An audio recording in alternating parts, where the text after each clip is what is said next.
On va se pencher sur le marché des véhicules d'occasion. Pourquoi?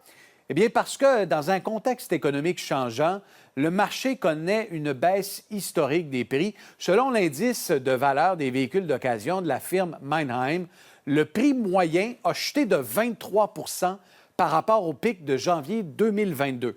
Le prix moyen est autour de 18 000 aux États-Unis. C'est sensiblement la même chose chez nous. Ce que vous voyez, tiens, revenons au premier tableau.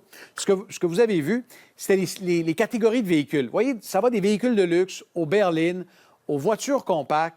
Les prix ont chuté de façon considérable sur une période d'un an. Puis si on regarde dans une perspective historique, depuis 2014, il y avait une relative stabilité. La pandémie a eu un effet monstre. Vous voyez la hausse en flèche des prix. Et puis là, on voit cette baisse. Avec nous ce soir, Antoine Joubert du Guide de l'Auto pour nous apporter un éclairage sur la situation actuelle. Bienvenue à l'émission, Antoine.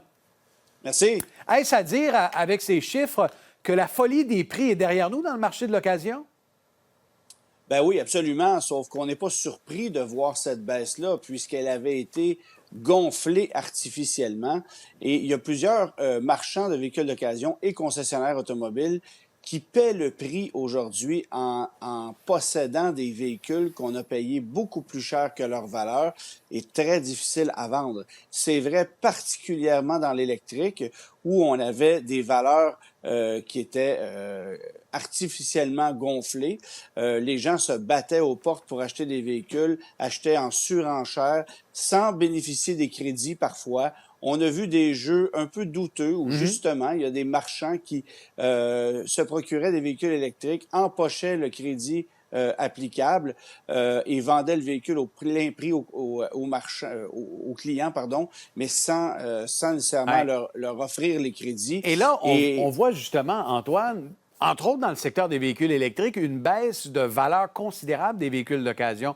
Alors, il fut une époque pas si lointaine, il y a peut-être un an et demi, où on sortait du concessionnaire avec notre véhicule et il prenait de la valeur. Aujourd'hui, on est vraiment revenu à une certaine normalité, j'ai envie de dire. Mais c'est causé par le fait que les constructeurs automobiles eux-mêmes ont joué au yo-yo avec les prix. C'est vrai chez Tesla, c'est vrai chez Ford, c'est vrai chez Chevrolet. On vient d'apprendre aujourd'hui que Jeep a baissé le prix de son Grand Cherokee 4XE de plus de 10 000 l'unité. Il y en a même, ça va jusqu'à 15 000 Alors imaginez la personne qui s'est acheté ce véhicule-là il y a 6 mois, qui a payé le plein prix. Bien là, aujourd'hui, on subit une dépréciation qui n'a absolument pas de bon sens.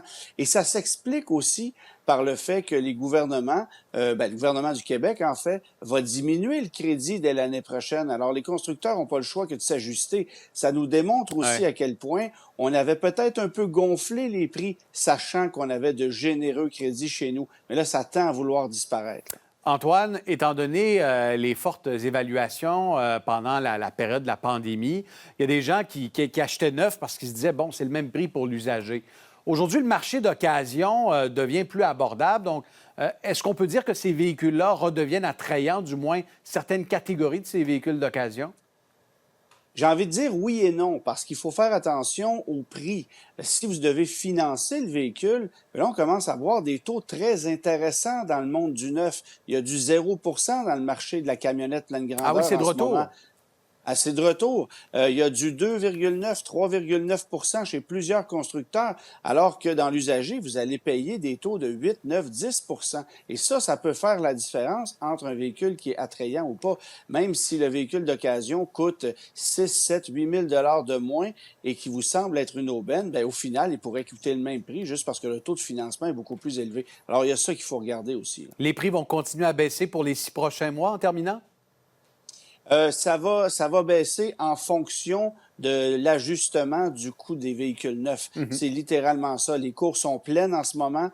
Les concessionnaires ne savent plus quoi faire des véhicules neufs. On est revenu à une situation pré-pandémique, mais avec des inventaires qui valent beaucoup plus cher parce que, comme vous le savez, les petites voitures sont à peu près toutes disparues, les petites électriques aussi. Alors, les véhicules coûtent plus cher et on en a plein les cours. Alors, le gros bout du bâton, il revient maintenant entre les mains des clients qui l'avaient perdu quand même pendant quelques années. De plus en plus. Antoine Joubert du Guide de l'Auto, merci pour cet éclairage. Toujours un plaisir. Au revoir. Au revoir.